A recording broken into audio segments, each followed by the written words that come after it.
Vous le savez qu'à la fin de cette année 2025, nous ouvrirons dans toutes les cathédrales du monde, à la demande du pape François, l'année du jubilé universel.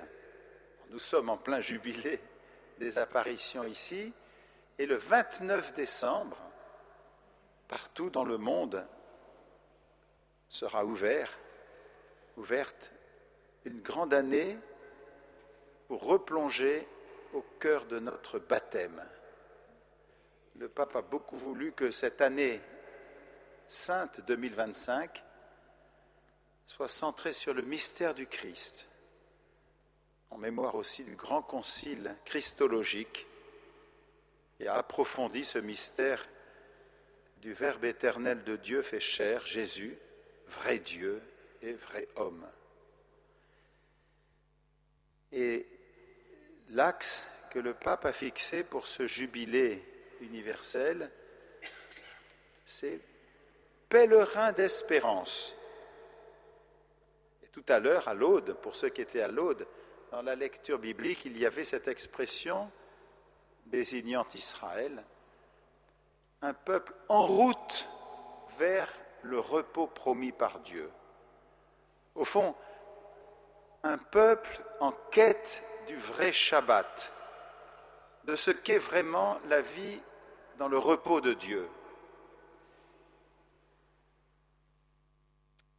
Il nous faut demander, comme dit le pape dans sa lettre pour introduire l'année jubilaire, demander de voir, dit-il, les signes des temps. Vous savez que l'expression a été utilisée dans le Concile Vatican II. L'Église est attentive à discerner les signes des temps, des signes d'espérance. Mais pour que les signes des temps deviennent des signes d'espérance, ça doit passer par des personnes en chair et en os, par nous-mêmes et par toutes les autres personnes. Aussi, je voudrais commencer cet entretien avec vous ce matin par vous demander et me demander avec vous d'essayer de voir concrètement les signes d'espérance. Il y a tellement de signes de désespérance. Alors, les signes d'espérance, j'en prends quelques-uns qui me touchent particulièrement, mais chacun de vous, chacune de vous pourrait venir ici et les dire. Bon. Le premier qui m'est apparu, c'est cette fidélité des moines, des moniales, des religieux, religieuses, plusieurs fois par jour, de se retrouver comme nous venons de faire ce matin, pour chanter la louange de Dieu et intercéder pour le monde. On a eu bonheur tout à l'heure de chanter les laudes, mais ce n'est pas tous les jours que nous les chantons ensemble. Les religieux, les religieuses, les moines, les moniales, inlassablement, quel que soit leur travail, se retrouvent plusieurs fois par jour, gratuitement, sans télévision, sans enregistrement, sans témoin souvent, pour chanter la louange de Dieu.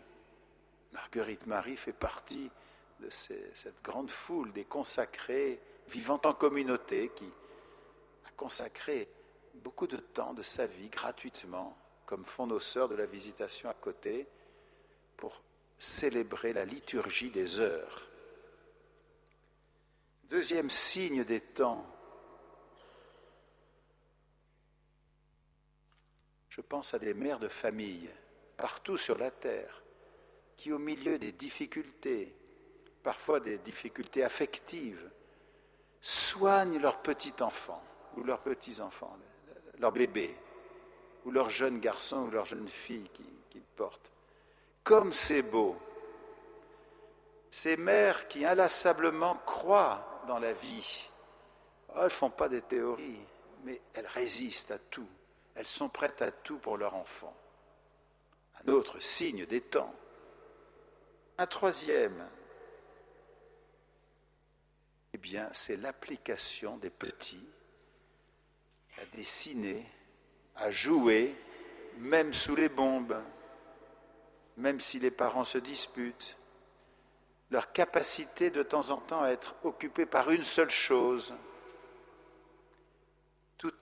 attentionnés à ce qu'ils sont en train de faire.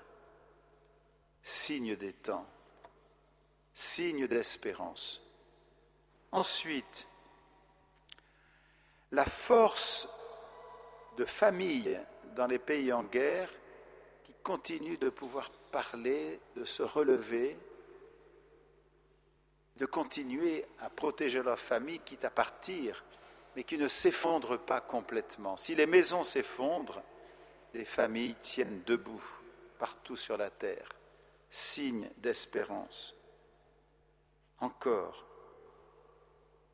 l'amabilité de temps et temps de personnes qui humblement font leur travail derrière un guichet, dans un magasin, en faisant le ménage dans une entreprise, inlassablement, qui gardent le sourire, qui sont disponibles, qui font simplement leur métier et qui ne pensent pas une seconde être des saints et des saintes et qui le sont peut-être plus que nous ne le pensons.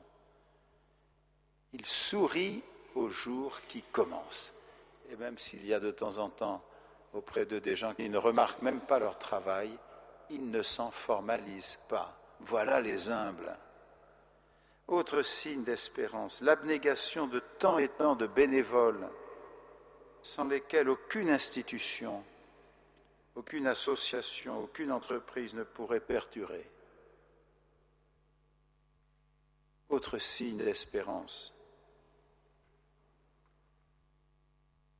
la foi et la paix dont témoignent tant de croyants. Je pense déjà au pape lui-même, au milieu des charges presque indicibles qu'il porte. Il garde la joie, il garde la paix, il garde la foi. Signe d'espérance. Il n'y a pas que le pape. Autre signe d'espérance, signe des temps, la foi de ceux et de celles qui se reconnaissent humblement pécheurs et qui ne condamnent pas les autres. Vous connaissez cette très belle prière orientale qu'on dit souvent pendant le carême en Orient, « Seigneur, donne-moi de voir mes fautes et de ne pas condamner mon frère. » Tant et tant d'humbles, cachés, qui vivent cela, signe d'espérance, signe des temps. Peggy disait que l'espérance, c'était quelque chose d'étonnant. Moi, je pense aussi qu'aujourd'hui, la foi chrétienne, c'est étonnant. La confiance, franchement, cela m'étonne toujours et me réjouit. La confiance, tant nous risquons de nous replier sur nos sécurités de tous ordres, méfiants par rapport à tout ce qui nous est étranger ou inconnu. La confiance, c'est étonnant. Parmi les signes que Dieu nous donne en abondance, il y a les saints et les saintes. Enveloppés d'une multitude de témoins, dit la lettre aux Hébreux, nous courons jusqu'au bout l'épreuve qui nous est offerte. Ils ne sont pas pour nous des exemples inimitables. Un peu comme on pourrait admirer un sportif d'élite mondiale, admirable, mais bien entendu absolument inaccessible pour le commun des mortels, en tout cas pour moi, je pense pour vous. Voilà. Non, ce n'est pas comme ça les saints et les saintes. Ce ne sont pas des héros. Ce ne sont pas des gens qui vivent des exploits, on les applaudit comme ça, on dit c'est formidable, c'est beau, mais enfin, moi je ne suis pas de cette race-là, quoi. Non. Les frères et les sœurs aînés qui nous précèdent sont des encourageurs, des compagnons de vie, plus proches de nous d'ailleurs que la plupart d'entre nous, parce qu'ils sont entrés dans la pleine lumière de la charité, donc ils sont proches. Ils sont des intercesseurs et j'ose dire aussi des guides. Quand l'Église nous donne en exemple les saints et les saintes, elle nous donne de pouvoir nous appuyer sur eux en toute simplicité. Nous pouvons nous glisser sur leurs traces, nous unir à leur voix, nous couler dans leurs prières et dans leur immense confiance en Dieu. Bref, en nous appuyant sur eux, en nous approchant de leur humanité, tout imbibée de la grâce jusqu'au moelle, nous trouvons le véritable goût de vivre. Nous trouvons le véritable goût d'aimer. Voilà la vie chrétienne, mais la vie tout simplement, à laquelle aspirent tous nos contemporains. Nous ne sommes pas d'une autre race qu'eux. Approcher quelqu'un de vivant et donc de singulier, c'est d'abord retirer nos chaussures, retirer nos lunettes. C'est nous interdire d'appliquer des grilles d'analyse. C'est accueillir l'étrangeté de la différence. C'est accueillir l'étrangeté de ce qui surprend, de ce qui est étonnant. Bref, il y faut de l'humilité pour garder confiance. Il y faut de l'humilité pour garder conscience que notre connaissance est toujours limitée.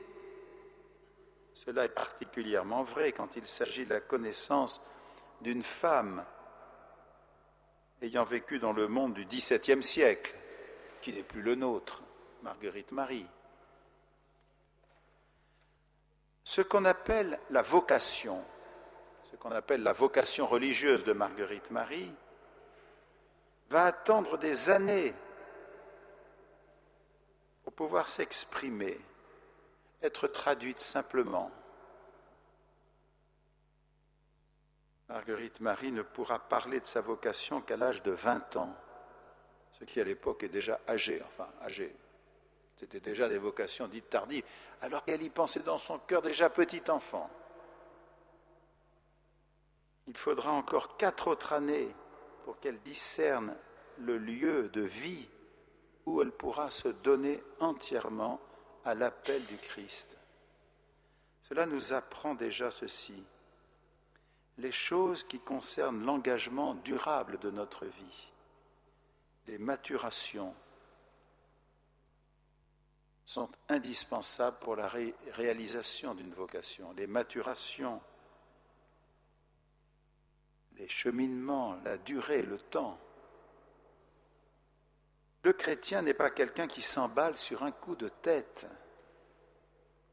Il n'est pas cet instable qui court après la première idée venue. Et puis demain, ce sera une autre idée. Ah non.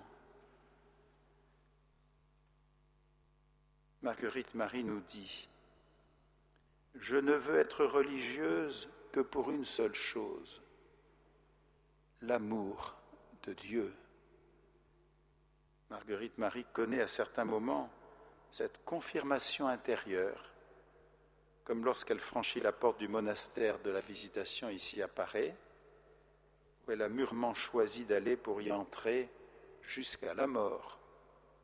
C'est ici que je te veux, entend-elle dans son cœur. Ces confirmations de la grâce, nous pouvons nous-mêmes les vérifier, les éprouver, et alors, peu à peu, nous apprenons, grâce à cet appel, grâce à ces confirmations, à refuser plus radicalement qu'avant toute espèce de chemin qui serait double. Encore plus évidemment, un chemin qui serait contraire à l'amour de Dieu. Et alors nous apprenons à mieux écouter nos frères, nous-mêmes et bien sûr la voix du Seigneur. Nous recevons des indications certaines de la part de Dieu, parfois personnellement dans la prière ou pas dans la prière d'ailleurs, et aussi par les autres. Ils sont là aussi pour nous confirmer sur le chemin que nous prenons.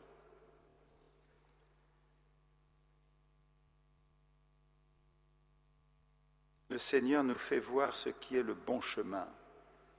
Il nous donne l'assurance dont nous avons besoin au jour d'épreuve. Je te suivrai, Seigneur, oui, dit le psaume, mais montre-moi le chemin. te suivrai, Seigneur, mais montre-moi le chemin. Dans les heures les plus sombres, je pense à nos amis ici, à quelques amis, montre-moi le chemin, toujours la petite lumière de chaque jour nous est donnée. Ah, ce ne sont pas les grands transports forcément mystiques, ce ne sont pas forcément les grands élans, mais toujours la lumière est donnée. Elle s'appelle la paix et l'amour. Quand Dieu vient chercher quelqu'un pour l'introduire dans les réalités si douces de son alliance, il ne supprime rien de l'humanité concrète. Je dis bien, il ne supprime rien de notre humanité concrète. Il ne change pas notre chair, notre personne marquée par son éducation, par les liens familiaux, aussi par les grâces et aussi par les péchés. Il ne supprime rien de notre chair. Voilà. Je le répète, parce qu'il ne nous change pas en chair angélique, ou idéale, ou en idée. Non. C'est dans le tissu humain que le Christ connaît mieux que personne, puisqu'il a pris en tout notre humanité. C'est dans ce tissu humain que Dieu, peu à peu, peint, crée la beauté des saints et des saintes, la beauté de Marguerite Marie, dans sa chair humaine concrète. La nature de Marguerite Marie n'est pas du genre rat-en-guerre. Bon, ce n'est pas le style. Elle n'est pas née pour être un général en chef. Ce n'est pas le style. Il y en a qui ont ça dans la peau, très bien, mais ce n'est pas son style. Elle a une nature plutôt très fine et même très délicate. Vous le savez, elle voit le jour à l'époque où saint François de Sales, avec Jeanne de Chantal, est canonisé.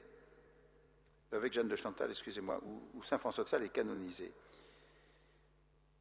Elle appartient à une famille de notables qui connaît vite, après la mort du père, une période de dures épreuves.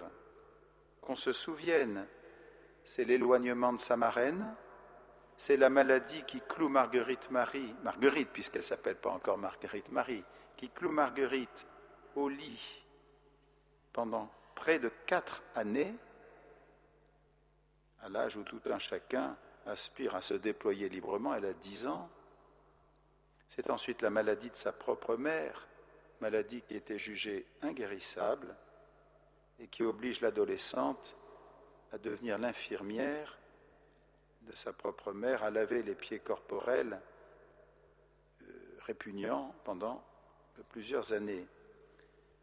C'est aussi marqué dans la chair de Marguerite l'incapacité des siens, même celle de son curé, à comprendre l'authenticité de sa vocation, au moins pendant un temps. C'est ensuite l'incompréhension quand elle-même choisit d'aller dans un monastère où sa famille ne connaît personne. Dans cette lente et progressive éclosion d'une liberté adulte, cette lente et progressive confiance plus grande pour se déterminer sans contrainte, Marguerite Marie découvre ce fil rouge de sa vie, ce fil rouge qui s'épanouit dans l'amour, amour de Dieu et du prochain, toujours inséparable. Même la souffrance, et il y a eu de la souffrance dans sa vie, permet d'apprendre la patience, permet aussi de découvrir mieux l'amour qui pousse à une nouvelle générosité, pas simplement à partir des forces humaines, mais à partir de cette bouleversante alliance avec le Christ. Générosité joyeuse de tous les instants, car l'amour est vainqueur aussi en nous de certaines peurs. Une visitandine de Paray-le-Monial m'a dit il y a quelques années que Marguerite Marie aurait mérité d'être appelée la patronne des adolescents.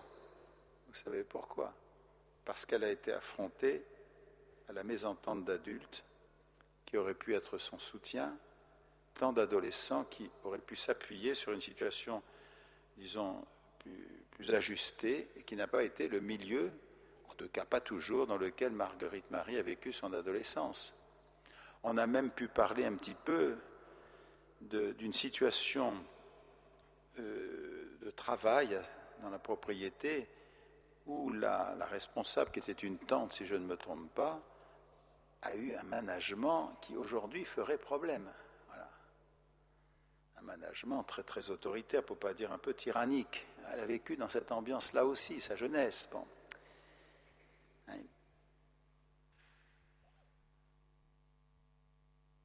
Elle a traversé, comme de nombreux jeunes aujourd'hui, également des crises d'anorexie, des isolements douloureux, une introspection parfois démesurée et scrupuleuse. Elle a appris à ne pas s'appuyer seulement sur ses propres forces et sur les autres. Elle a appris à s'appuyer vraiment sur la force que Dieu communique, la seule force qui donne souffle à l'âme, qui fait traverser les épreuves, qui pousse à aimer et à espérer, même quand tout semble aller à l'envers. Il n'y a pas besoin de faire un dessin pour dire qu'aujourd'hui, bien des choses semblent aller à l'envers. Sainte Marguerite Marie était donc une femme normale, humaine avec ses faiblesses, qu'elle a su accepter, qu'elle a su intégrer dans sa vie, autant dans son dialogue avec le Seigneur que dans ses relations quotidiennes avec ses sœurs de communauté et avec ceux et celles qu'elle côtoyait. Sa fine sensibilité féminine. Oh mon Dieu, aujourd'hui on n'ose même plus dire ça. Sa sensibilité, comme si les hommes étaient incapables de sensibilité.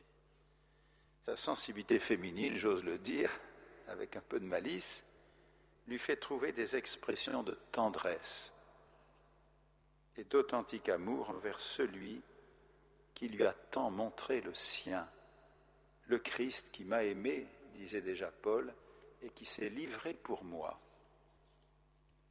En vérité, le Christ n'a pas seulement montré la profondeur de son cœur blessé, il a voulu unir le cœur de Marguerite Marie au sien. Nous l'avons chanté d'ailleurs dans l'hymne écrit par le Père Guédas. Il a plongé le cœur de Marguerite Marie dans son cœur d'amour universel. Une prière liturgique l'exprime ainsi. C'est dans la messe pour demander l'amour. Seigneur, que nos pensées deviennent tes pensées, se changent ou deviennent les tiennes, Seigneur, et nous aurons pour nos frères et pour toi un unique amour. Comme c'est beau ça. Et ce n'est une grâce à demander.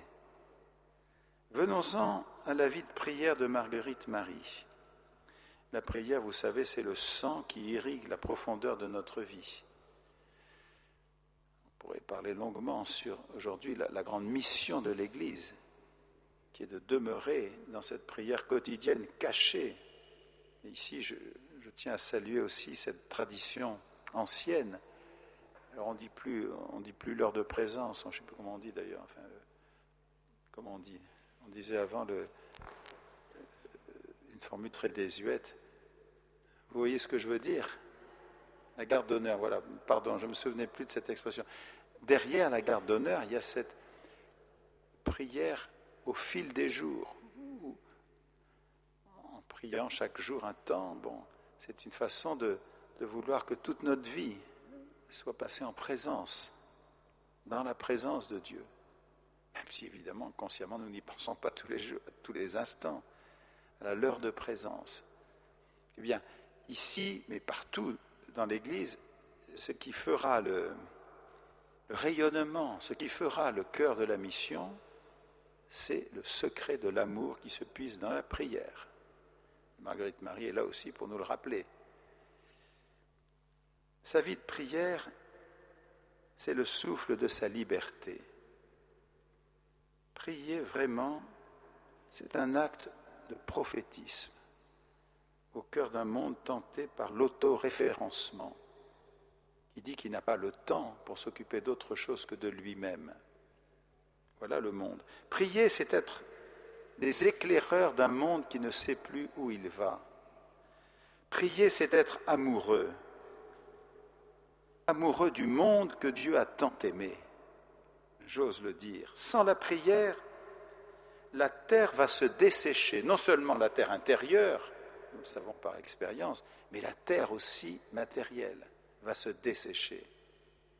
La prière, c'est aimer ce qu'on espère. C'est déjà d'une certaine manière goûter aux réalités qui seront les vraies réalités à venir. Marguerite Marie a voulu se laisser former à la prière, simplement, même si pendant des années, c'est le Saint-Esprit directement qui l'a formée à la prière, puisqu'elle n'a pas eu vraiment d'accompagnateur sérieux avant d'entrer à la Visitation, où Saint François de Sales est venu évidemment le guide premier de sa vie intérieure. Mais elle a aussi appris de sa responsable que nous pouvions tenir dans la prière, particulièrement l'adoration de l'Eucharistie, un peu comme une toile qui attend le coup de génie du peintre. On doit se rappeler que cette vie de prière fut intense et prolongée dès sa tendre enfance. N'ayant pas connu d'accompagnement spirituel avant d'entrer à l'école de Saint François de Sales, elle a avancé vraiment seule sur le chemin de la prière. Elle pourra ainsi attester plus tard de quelle manière Dieu lui-même la faisait entrer dans la contemplation des mystères de son Fils. Citation. « Il se présentait à moi dans le mystère où il voulait que je le considérasse. Il rendait attentif si fort mon esprit, en tenant mon âme et toutes mes puissances, englouti dans lui-même, que je ne sentais pas de distraction, mais mon cœur se sentait consumé du désir de l'aimer. C'est bien le propre d'un esprit libre que d'aller toujours de l'avant, sans regarder en arrière, sur des chemins qu'il faut défricher car ils ne sont pas tracés d'avance. Marguerite Marie a cet esprit de confiance entière en Dieu. Confiance appuyée ensuite sur les avis d'un accompagnateur. Je pense évidemment ici, mais pas seulement à lui, au père Claude la Colombière, ou l'accompagnement d'une supérieure. Loin de brider la générosité et l'élan de notre cœur, le dialogue sincère avec un frère ou une sœur aînée qualifiée dans l'accompagnement spirituel fait éviter bien des pièges, et particulièrement les pièges de l'illusion. Cet accompagnement aide à briser les enfermements dans le scrupule ou dans certaines peurs. Il s'agit de regarder sa propre misère dans la miséricorde de Dieu et jamais sans la miséricorde. Miséricorde tellement manifeste dans le mystère du cœur ouvert de Jésus. Marguerite Marie a dit cela aussi à une novice un jour. Nous pouvons nous interroger à certaines heures, mais où se trouve mon cœur véritable ? Où se trouve mon centre vital ? Quel est le moteur de mes pensées et de mes actes ? Quelle est la motivation profonde de ce que je vis et de ce que je respire ? Qui dissipera mes troubles ? Qui libérera la joie et l'humilité du Christ dans mes relations avec les autres ? Le feu qui consume le cœur de Sainte Marguerite Marie nous atteint nous-mêmes aujourd'hui. Marguerite Marie a son propre centre en un autre. Le poète Zindel, je crois, qui disait « Je est un autre ». Elle nous presse d'aimer, de nous laisser toucher par le cœur de Jésus vivant, c'est-à-dire le cœur de Dieu dans un cœur entièrement humain. Comme est beau le simple exemple de vie de cette sœur aînée, écoutante amoureuse de Dieu et de son projet bienveillant, accueillante de la participation que Dieu permet qu'elle ait au mystère de la croix. Marguerite Marie nous apprend à quitter des zones de confort et aussi à quitter définitivement des zones intérieures qui sentent l'odeur du ressentiment. Comme elle est attractive, cette confiance active de Marguerite Marie, confiance réceptive et engagée, qu'elle ressource si admirablement dans la contemplation et l'adoration du cœur blessé et ouvert du Christ par amour pour la multitude.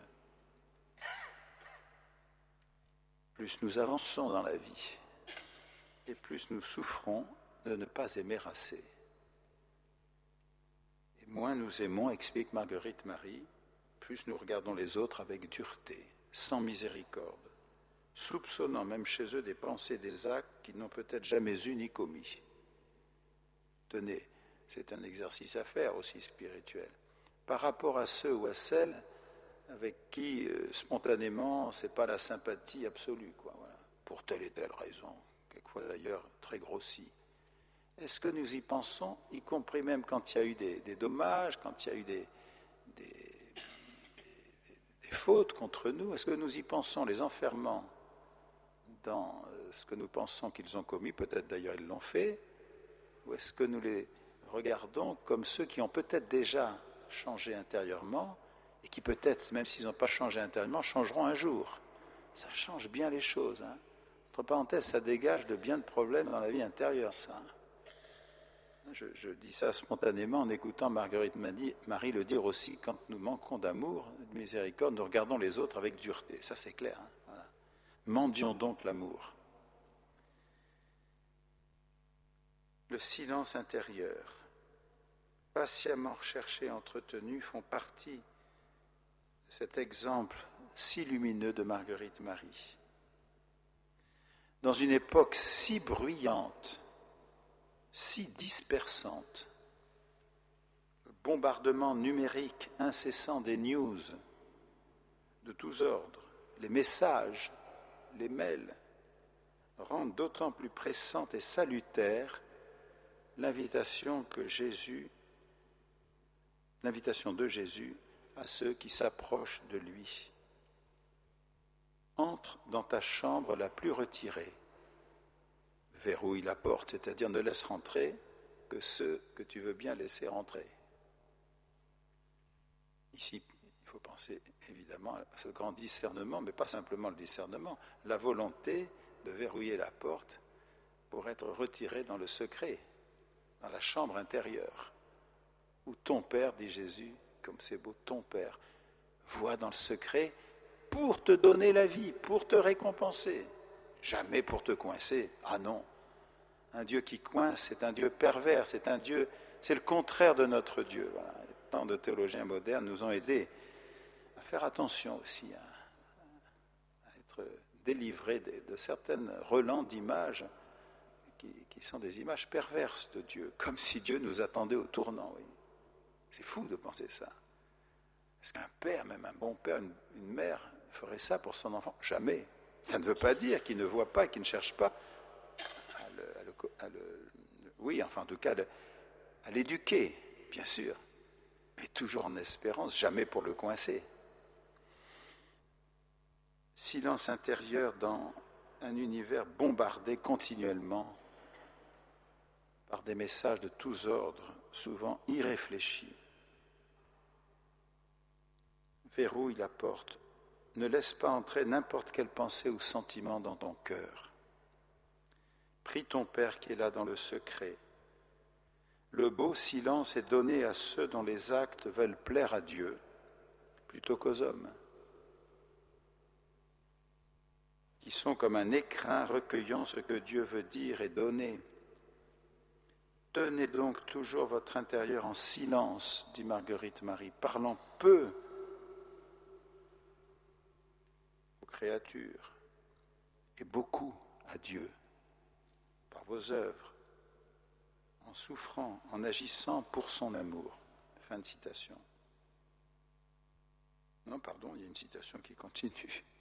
Tenez tous vos sens intérieurs et extérieurs dans le cœur sacré de notre Seigneur Jésus-Christ. Silence intérieur par le retranchement de toutes ces pensées inutiles, toutes ces réflexions d'amour-propre, pour vous disposer à entendre la voix de l'époux. Silence extérieur sur tout ce qui peut vous louer ou blâmer ou accuser les autres. Ce silence sera pour honorer celui que Jésus solitaire au Saint-Sacrement, celui de Jésus solitaire au Saint-Sacrement, vous apprendrez, dit-elle, par ce moyen, à l'aimer en silence et à converser avec son Sacré-Cœur. Le pape récemment a reçu à Rome au mois de septembre les participants d'un chapitre général de 2 congrégations religieuses rattachées au Sacré-Cœur. Il leur a dit ceci: parlez peu, parlez peu, écoutez beaucoup, gardez le lien du cœur. C'est une trilogie intéressante, pas simplement pour des religieux et religieuses du Sacré-Cœur. Il n'a pas dit taisez-vous, il n'a pas dit soyez en silence tout le temps. Parlez peu, à propos. Écoutez beaucoup, comme si nous n'avions jamais fini d'apprendre à écouter. Et gardez le lien du cœur. Quand nous parlons de la sainteté, c'est toujours d'une sainteté par participation. Participation à l'unique sainteté de Dieu. Je crois utile de lever ici une ambiguïté possible. Parfois, nous confondons sainteté et vertu. Évidemment que les saints et les saintes canonisés ont grandi en vertu. Mais nous confondons, nous pensons une vie vertueuse égale une vie sainte. Non. La vie vertueuse est habituellement, bien sûr, signe de sainteté, mais pas obligatoirement. Il existe des vies de sainteté qui composent avec des difficultés qui ne seront jamais surmontées sur cette terre.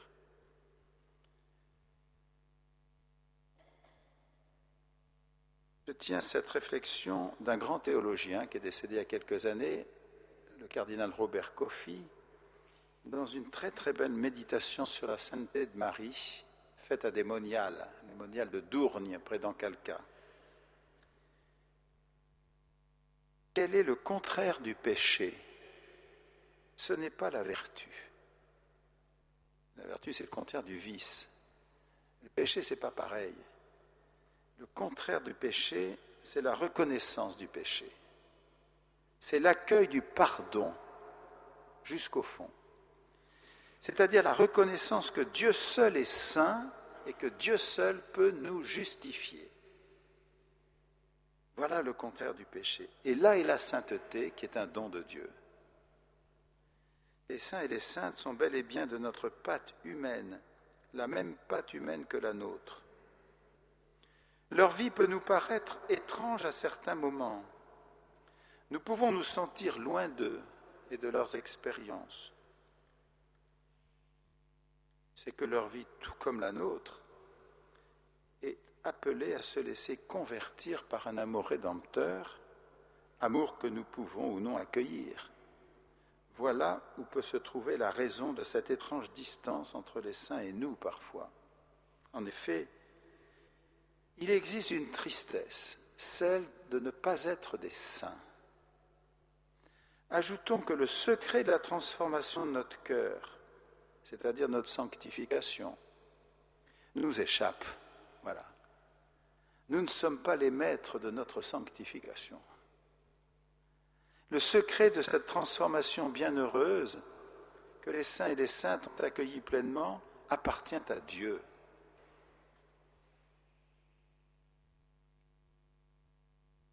Seule la foi nous fait connaître et aimer Dieu et nos frères d'un même amour. De nous-mêmes, nous ne pouvons pas connaître l'amour dont Dieu nous aime. Sainte Marguerite Marie a eu la conscience vive de son néant. Elle n'a pas seulement contemplé hors d'elle le mystère du cœur ouvert du Christ, elle y a été unie par grâce, elle ne s'est pas dérobée, mieux, elle s'est livrée elle-même à cette union transformante. Dans l'Évangile, nous trouvons une parole lumineuse du Seigneur pour nous entraîner à sa suite, tellement importante pour ne pas nous perdre dans l'illusion. Mettez-vous, dit-il, à mon école, car je suis doux et humble de cœur, et vous trouverez le repos de vos âmes. Nous réentendrons tout à l'heure dans l'Eucharistie ce passage de l'Évangile selon saint Matthieu. Cette parole a tellement marqué saint François de Sales, fondateur de la Visitation avec Jeanne de Chantal, qu'il a pu écrire un moment à Jeanne de Chantal ceci: « L'esprit de la Visitation est un esprit d'une profonde humilité envers Dieu et d'une grande douceur envers le prochain. » Et il ajoutait que ce qu'on ne connaît pas assez bien avant, évidemment, la venue au monde de Marguerite Marie, il ajoutait ceci: « Les sœurs recevront-elles ce privilège et cette grâce incomparable de porter le nom de fille du cœur de Jésus. » Voilà ce qu'écrivait donc le fondateur de la Visitation à Jeanne de Chantal. Évidemment avant les apparitions de Paray-le-Monial, puisque je le rappelle, François de Sales était mort l'année bien plus tôt. Plus tard, Marguerite Marie se nourrira avec bonheur de l'enseignement si profondément évangélique du docteur de l'amour, comme l'appelle Benoît XVI, c'est-à-dire de saint François de Sales. Puisque trop souvent, hélas, l'évocation du Sacré-Cœur envoie des images doloristes, citons encore François de Sales, citation. « Le mérite de la croix ne consiste pas dans sa pesanteur, mais dans la façon de la porter. » Il ne s'agit pas de mesurer le poids de la croix, mais la façon de la porter. Et la façon de la porter, c'est de laisser le Christ nous dire « Prends mon joug à moi plutôt que le tien, ou prends le tien avec le mien, et tu verras que les choses deviennent faciles. » Ah oui, facile. Dans une homélie, le pape Jean-Paul II, si marqué lui-même par la violence inimaginable du mystère d'iniquité, il a été marqué par la digue, cette frontière infranchissable qui s'appelle la miséricorde, et c'est cette digue qui interdit que le déferlement du mal engloutisse l'humanité entière. Sainte Marguerite Marie, dit-il, a connu ce mystère admirable, ce mystère bouleversant de l'amour de Dieu. Tout au long de sa vie cachée dans le Christ, elle a été marquée par le don de ce cœur qui s'offre sans limite à tous les cœurs humains, qui s'offre sans limite à tous les cœurs humains. Elle était saisie tout entière par ce mystère divin. Toute sa vie, elle a brûlé de la flamme vive de cet amour que le Christ est venu allumer dans l'histoire de l'homme. Fin de citation. Cette réflexion de saint Jean-Paul II attire notre attention sur le caractère universel de cette révélation de l'amour divin. Si l'Église a d'ailleurs instauré cette fête, c'est aussi pour rappeler que ce rayonnement, il faut le redire toujours, est universel. Il n'est pas réservé à quelques-uns. C'est un don de tout l'être du Christ, un don sans limite offert à tous les cœurs humains. Le cœur humain aspire à connaître le pur amour et à être transformé.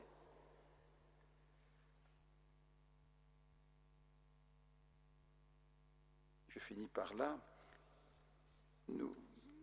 Nous sommes marqués aujourd'hui par l'étalage du meilleur et du pire, disons-le comme cela, grâce à cet outil ou ces outils merveilleux et toujours délicats à manier que sont les moyens de communication modernes. Donc, le risque est de tout mettre au même niveau et du coup d'être noyé ou ballotté comme une coquille vide sur une mer déchaînée. Ce n'est pas cela, être chrétien. Être chrétien, ce n'est pas non plus nous isoler en disant je coupe toutes les relations avec les moyens de communication modernes. être chrétien, ce n'est pas évidemment nous immerger dedans. Mais c'est quoi? Ce serait, avec la fidélité de la prière et de l'humilité, faire, à l'exemple de Marguerite Marie, de notre existence concrète, marquée par des tas de petites choses qui sont au fond banales, qu'il faut faire, être marquée par une brûlure d'amour qui fait que, en cachette, nous ne faisons plus rien en voulant être à côté du Christ, mais avec lui. Voilà aussi le projet de Dieu.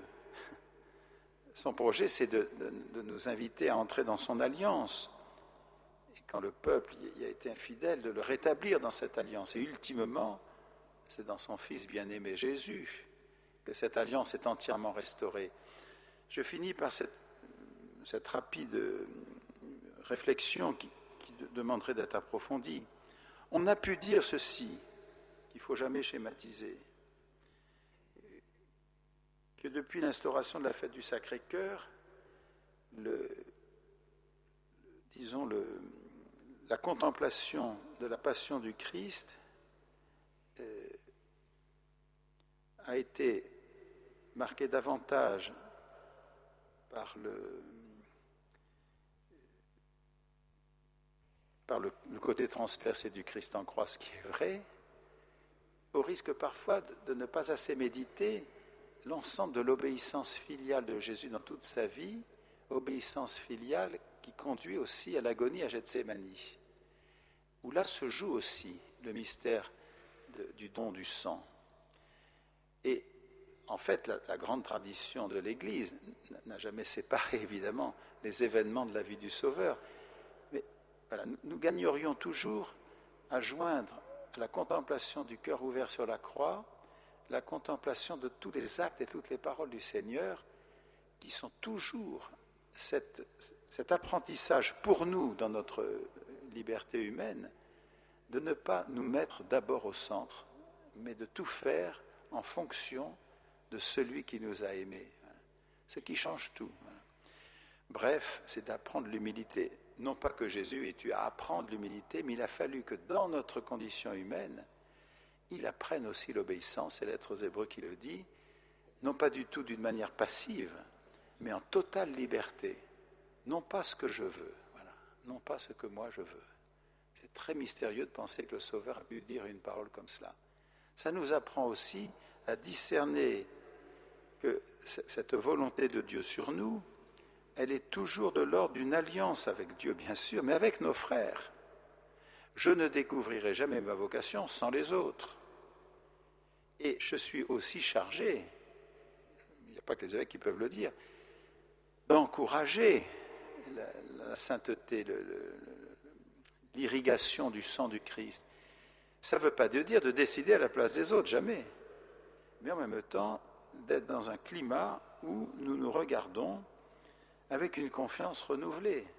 Or, franchement, le monde n'est pas tout à fait comme cela, dans le sens où il veut toujours se prémunir. Et du coup, il est tourné vers le passé, beaucoup trop. Nous ne sommes pas tournés vers le passé. Nous apprenons du passé ce qui a valeur d'éternité, ce qui n'est pas du tout la même chose. Et nous savons que Dieu ne cesse d'ouvrir la route. Nous sommes ce peuple d'Israël à qui Dieu ouvre la route. Ah oui, c'est dans le désert. Ah oui, parfois, c'est aussi à travers des épreuves, des grandes purifications et parfois même des morsures, etc. Mais c'est lui qui ouvre la route.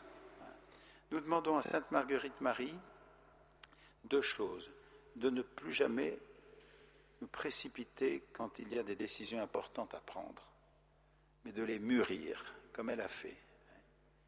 Deuxièmement, de ne jamais nous considérer comme seuls capables de discerner ce qu'est la volonté de Dieu pour nous, mais aussi d'accepter de parler avec un frère ou une sœur qualifiée, je dis bien, dans un accompagnement, et troisièmement, évidemment, de grandir en discrétion. Il en a fallu pour qu'elle parle du message, comme vous le savez, mais tout le reste de sa vie est caché. Voilà. C'est ça qui fait sa sainteté.